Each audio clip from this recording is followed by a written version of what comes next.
صدر بننے کی بڑی مسرتوں میں سے ایک مسرت سفر کرنے اور مختلف ثقافتیں دیکھنے اور مختلف لوگوں سے ملنے کی قابلیت ہے۔ یہ ہماری قومی سلامتی کے لیے اہم ہے، لیکن یہ ہمارے لیے اپنے آپ اور دنیا میں اپنے مقام کو سمجھنے کے لیے بھی اہم ہے۔ ہماری پشت پر پاستینوں یعنی قدیم یونان کی عقل و دانش کی دیوی ہے، بالاحصار کا ایک حصہ ہے۔ یہاں ایتھنز میں جمہوریت کے بارے میں ہمارے بہت سے خیالات، شہریت کے ہمارے عقائد اور قانون کی حکمرانی کے ہمارے تصورات نے نشوونما پانی شروع کی۔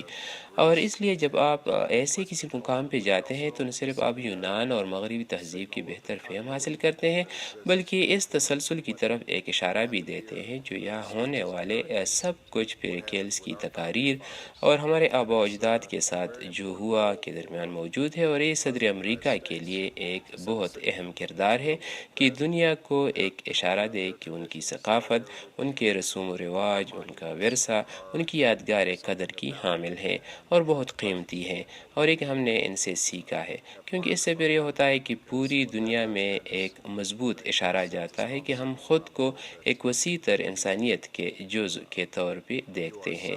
اور اقوام کے ایک گروہ کے طور پر جو مسائل کو حل کرنے میں مل کر کام کر سکتا ہے اور انسانیت میں جو چیز بہترین ہے اسے ابھارتا ہے۔